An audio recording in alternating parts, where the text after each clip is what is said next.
누가복음 4장 18절 19절 두 절 말씀 함께 읽겠습니다.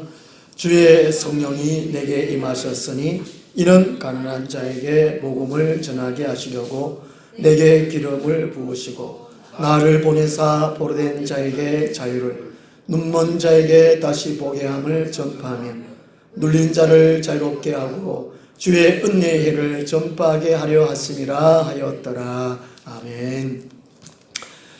기름 같은 성령이란 제목으로 지난주에 이어서 말씀을 드리도록 하겠습니다.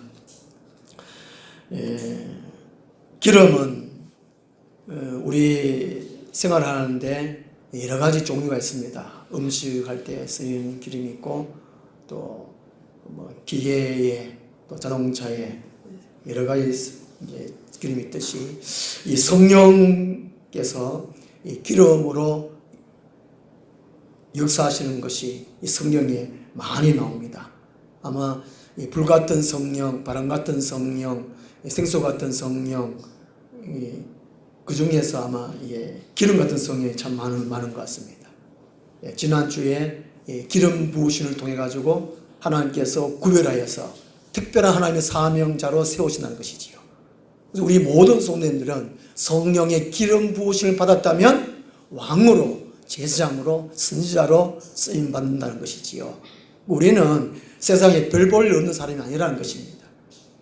비록 가난하고 할지라도 또 가진 것이 없다고 할지라도 몸에 병든다 할지라도 예수 그리스도 구원자를 믿고 성령의 기름 부으심을 받으면 이 세상에서 왕으로, 제사장으로, 선지자로 우리가 쓰임을 받으며 살 수 있다는 것이지요.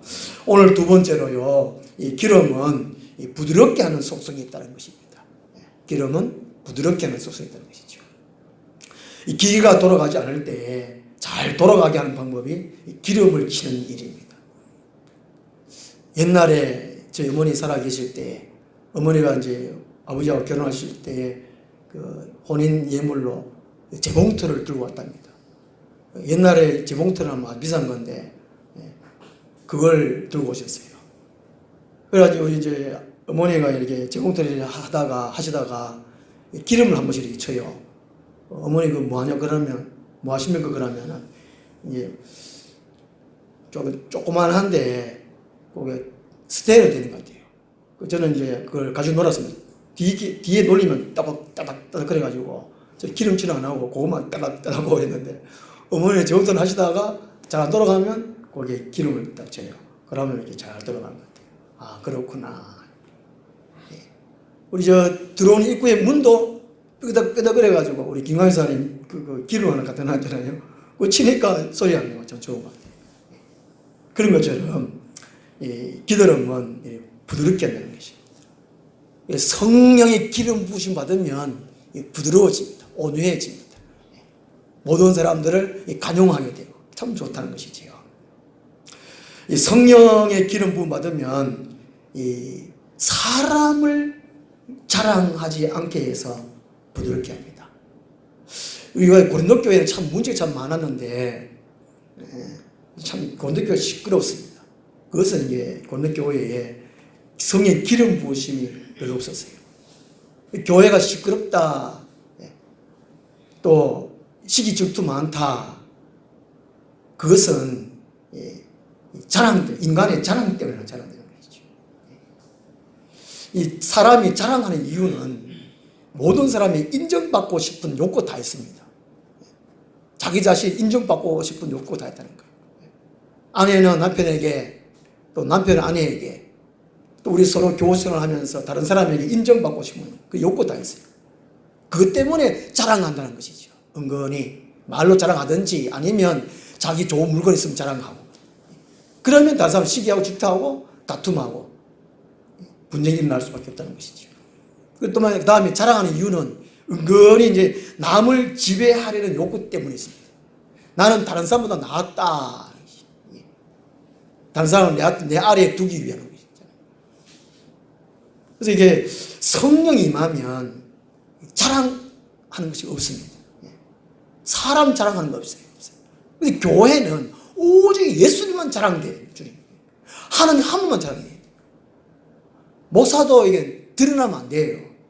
목사는 앞에서 늘 뭐 찬송하고 또 설교하고 그러니까 목사가 교회에서 드러나기 마련이. 근데 교회에서는 목사도 없어져야 돼요. 없어져야 돼요. 보통 그렇게 말하잖아요. 목사는 십자가 뒤에 갇혀주시고 하나님 말씀만 나타나게 해주세요. 기도합니다. 교회는 오직 예수님만 나타나요. 그렇게 할 때에 시끄럽지 않습니다. 분쟁이 일어나지 않습니다. 서로서로 사랑이 넘친다는 것이죠. 성령이 임하면 자기 자신을 사람을 자랑하게 하는 것이 없어진다는 것이죠. 고린도전서 1장 29절을 보면요, 하나님의 택하심을 쭉 말씀하고 있어요. 하나님의 택하심이 지혜로운 사람이 별로 많지 않다. 지혜로운 사람이 있긴 있다는 것인데 별로 많지 않다. 또 하나님이 택하신 사람들 가운데 능력 있는 사람들이 별로 많지 않다. 능력 있는 사람이 있다는 것이죠. 세상적으로 돈을 많이 가졌거나 권력을 가졌거나 그런 사람이 있다는 것이죠.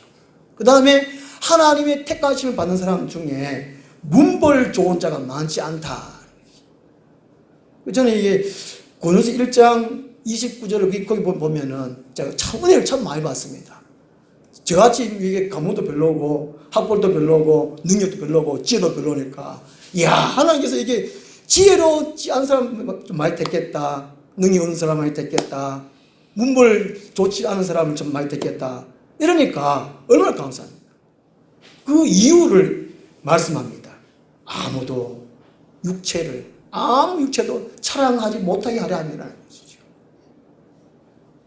하나님은 사람 자랑하는 것을 싫어하신다는 것이죠. 이스라엘 백성들이 모세가 지도자 있습니다. 모세 하니까 하나님은 이스라엘 백성 싫어했다는 것이죠. 모세를 통해서 하나님을 만나봐야 하나님을 만나. 그래서 하나님은 사람 자랑하는 것은 결코 싫어하신다는 것이죠. 하나님 나타나야 되는 거죠. 그러려면 성령의 기름 부으심을 받아야 된다는 것이죠. 내가 인정받고 싶었다, 내가 이것을 했는데 저것을 했는데, 그것이 아니려면 성령의 기름 부음을 받아야 된다는 것이죠. 그러면 우리 사람은 조용해지고 겸손해지고 낮아지고 그리고 화평하게 해진다는 것이죠. 고린도후서 1장 12절에도 이렇게 또 말씀합니다. 우리 서로 교우들을 대할 때에 하나님의 거룩함과 진실함으로 대한다라고 말씀하고 있습니다. 육체의 지혜로 하지 아니하고 사람을 각각 대할 때에 자기 자신의 지혜로 자기 자신의 능력을 대하는 것이 아니고 하나님의 거룩함과 하나님의 진실함으로 대한다. 왜 그렇게 대하느냐? 이것은 하나님의 은혜를 자랑하게 하려 함이라고 이렇게 말씀하고 있습니다. 우리 사람 서로 간에 자기 인물을 가지고 이렇게 대할 때 많잖아요. 자기 건강함 가지고 대할 때 많습니다. 그렇게 하지 말라는 것이지요. 우리 서로 대할 때에 하나님의 거룩함으로, 하나님의 진실함으로 서로 교제를 하라는 것입니다. 안 그러고 자기 것 가지고 서로 대하지 말라는 것이죠. 그렇게 하는 것은 하나님의 은혜를 자랑하게 하려는 것입니다. 그렇게 하려면 성령의 기름 부으심을 받아야 된다는 것이죠. 그래서 교회 안에 시끄럽다, 누구를 또 밉다, 질투가 난다, 또 다툼이 있다, 분쟁이 있다, 이것은 성령의 기름이 떨어져 있기 때문에 그렇습니다. 그래서 일단 기름만 치면은 부드럽게 되는 것처럼 성령의 기름 부으심 받아야 된다는 것이지요. 그 다음에 성령은 성격을 바꾸어 주셔서 부드럽게 합니다. 성령의 기름 부으심은 인간의 이 성격 바꾸어 준다는 것이지요. 이 베드로, 예수님 제자 수제자로 베드로도 급하고 불같고 막 다혈질 같은 성질이었어요. 성령을 받아도 이 베드로의 성격을 못 고쳤습니다. 성질을 못 고쳤어요. 사도행전 5장에 보면 이제 예루살렘 교회에 성령이 임하고 은혜가 충만하니까 이제 교우들이 자기 재산을 팔아가지고 밭도 팔고 막 논도 팔고 집도 팔고 이래가지고 사도들에게 갖다 놨습니다. 그 값을. 그랬더니 아나니아와 삽비라도 자기 밭을 팔아가지고 얼마를 감추고 얼마만 베드로에게 가지고 왔대요. 베드로 사도여, 내가 밭 팔아가지고 돈 갖고 왔는데요. 이러니까 베드로가 그냥 모른 척하고 그냥 덮어줬으면 될 텐데, 아니 성격을 못 고쳐가지고 네가 판 값이 이거밖에 안 되냐?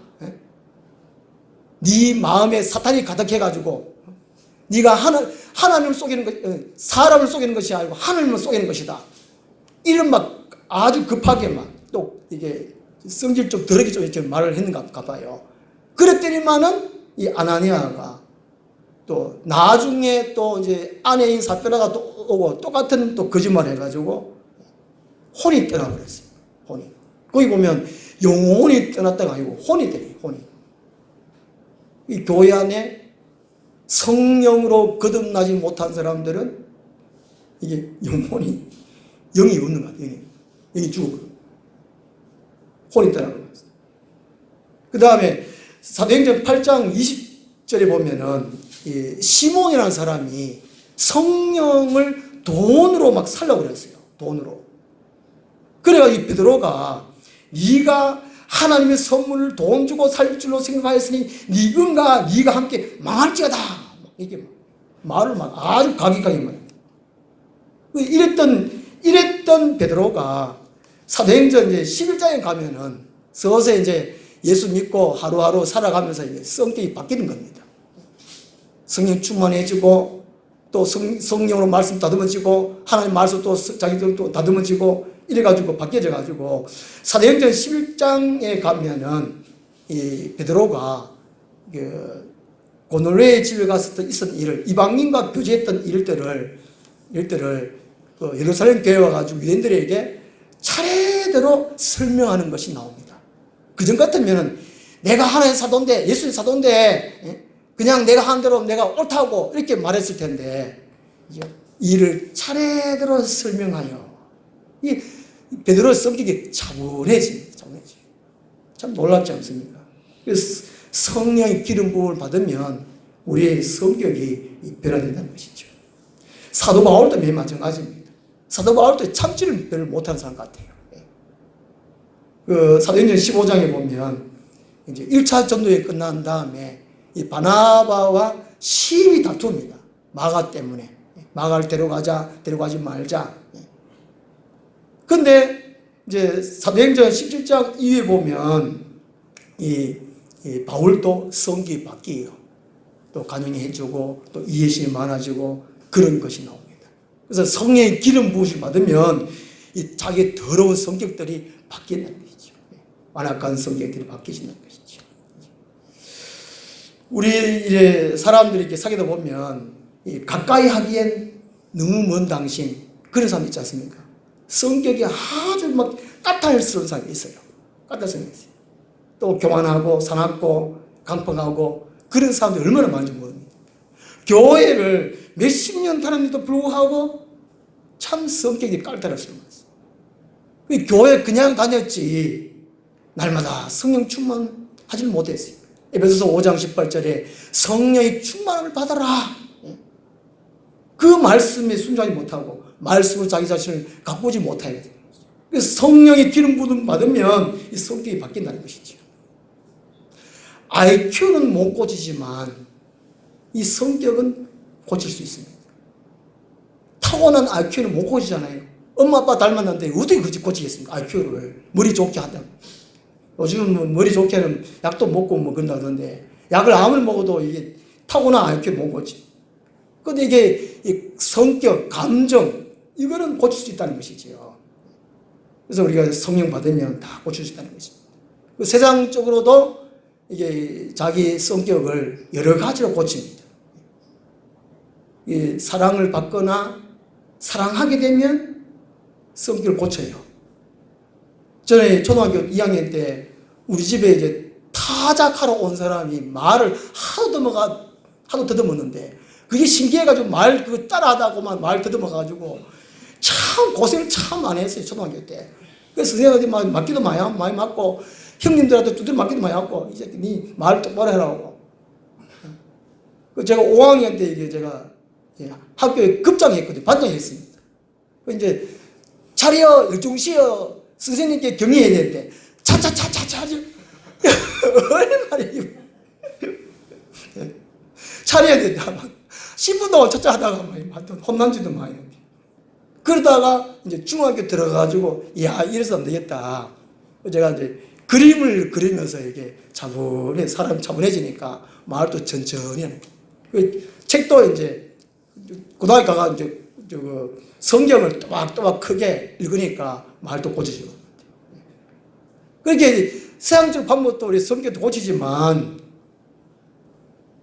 근본을 바꾸려면 성령, 하나님의 영, 성령밖에 없다는 것이죠. 그래서 성령 받으면 성경을 바꿔주신다는 것이죠.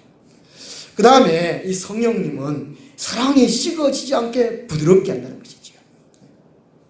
말세의 가장 큰 징조가 사랑이 식어진다는 것입니다. 예수님은 마태복음 24장 12절에 종말에 있을 것을 안타까워하시면서 말씀하셨습니다. 마지막 때의 현상, 사랑이 식어지리라. 근데 요즘 보면은 이벤트식 사랑은 참 많이 하는 사람들이. 다른 사람이 감동을 주기 위해서, 재미를 주기 위해서 이벤트식 사랑은 참 많이 하는데, 근데 그것도 감정이 틀어지면 사랑 안 한다는 것이죠. 이해하고 용서해주고 참아주고 덮어주고 이런 사랑은 못 한다는 것입니다. 이게 종말 때 현상이라는 것이죠. 사랑은 그냥 사랑이고 희생. 자기 마음을 희생하고 시간을 희생하고 물질을 희생하는 것이 사랑이에요. 사랑. 서울의 어느 교회는 봉사하러 갈 때에 봉사하러 가자, 성교를 가자 이것이 아니고 희생하러 가자 그렇게 한다는 것이죠. 내 걸 손해본다는 거예요. 손해본다는 거예요. 하나님은 사랑이시라. 그냥 하나님 사랑이시라 말로만 아니라는 것이지요. 하나님은 자기 자신을 사람들을 위해서 다 내어주셨습니다. 몸도 피도 몸에 있는 물도 자기 전 삶도 다 내어주신 분이 하나님. 그래서 하나님 희생하시는 분이기 때문에 하나님의 사랑이라는 것이에요. 사랑. 그 사랑 없는, 희생 없는 사랑은 없다는 것이죠. 성령 받으면 희생하게 됐다는 것입니다. 헌신하게 됐다는 것이죠. 내 한 몸 불살할 수 있다는 것이죠. 성령이 임하면 사랑이 식어지지 않게 한다는 것입니다. 그래서 부드럽게 한다는 것이지요. 오늘날 우리 그리스도인들 하나님의 큰 사랑을 받았음에도 불구하고 형제의 자매의 조그만 실수를 용납하지 못합니다. 용서하지 못해요. 이게 오늘 교회라는 거죠. 교회 그러면 사랑인데 이게 사라져가 버렸어요. 인간 집단화가 되어버렸어요. 왜 그러냐? 성령이 떨어졌기 때문에 그렇다는 것이죠.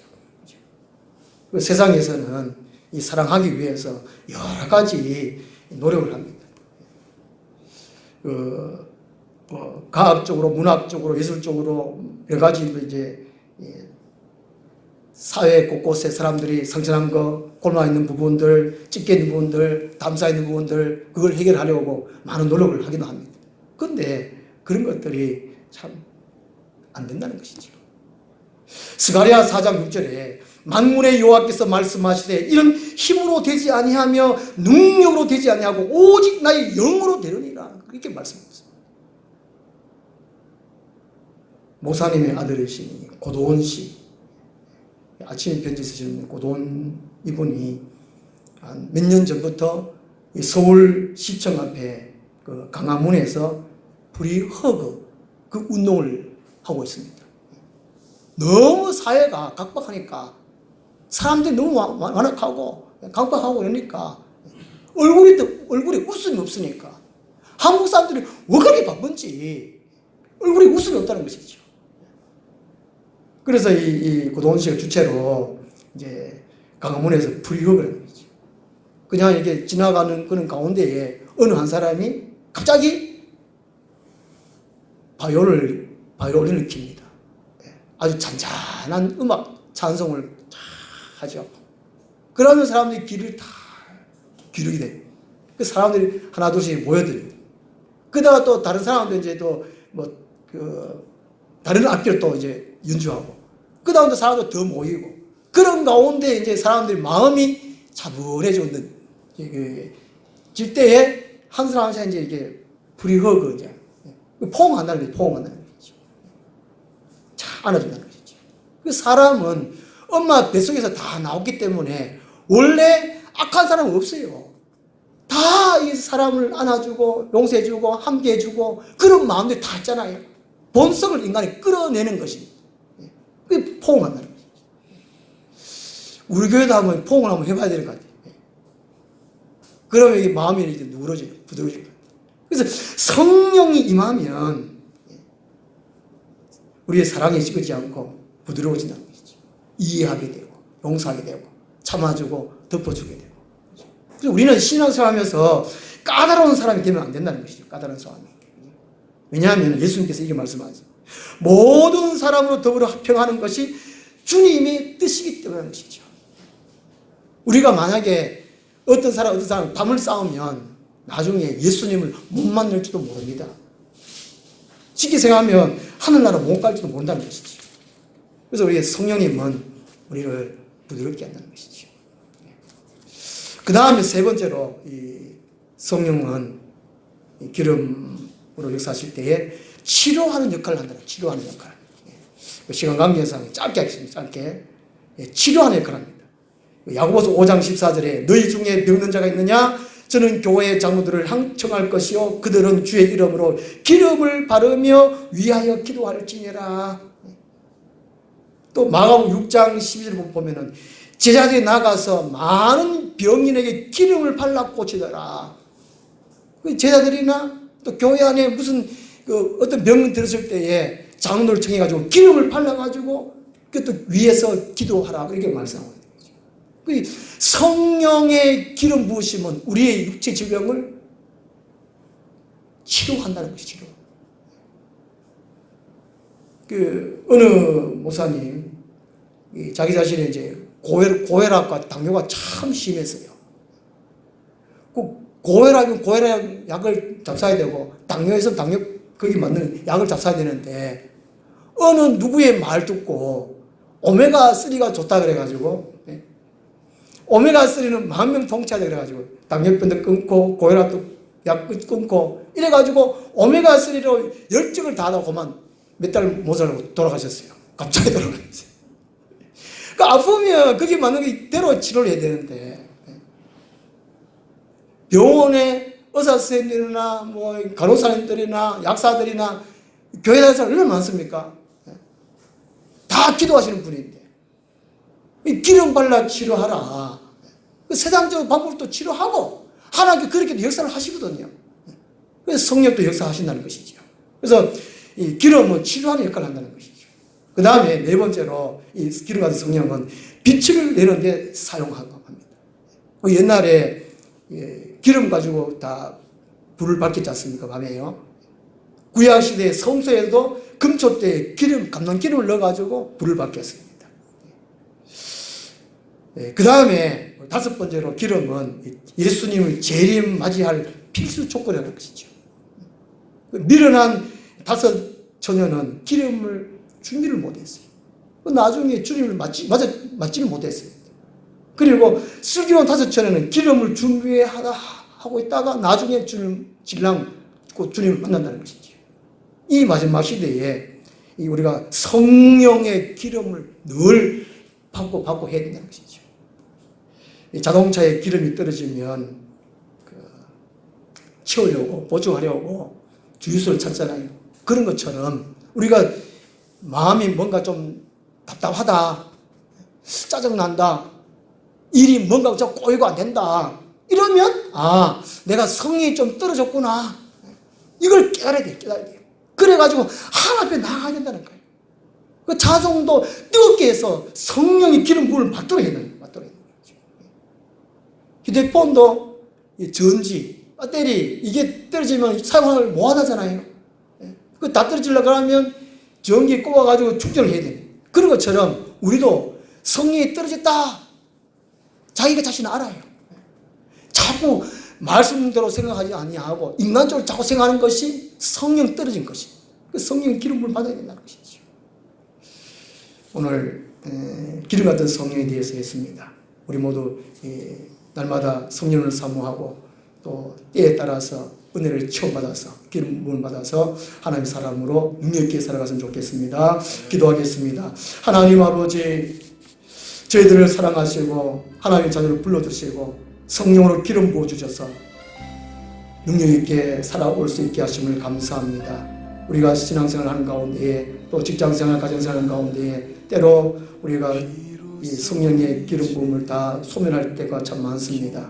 이럴 때에 우리 자신을 되돌아보고 또 말씀을 생각하게 도와주시고 하나님 앞에 나와서 성령의 기름 부음을 체험받을 수 있도록 도와주시옵소서. 그리하여 우리 모두가 사랑이 넘치고 이 세상 가운데 세상에 빛이 되고 소금이 되는 그 역할을 잘 감당할 수 있도록 도와주시옵소서. 예수님 이름으로 기도드리옵나이다.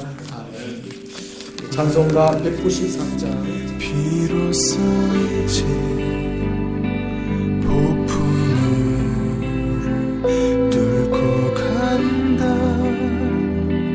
비바람에 흔들리는 나약한 나를 잡아주시는 그분은 나의 주.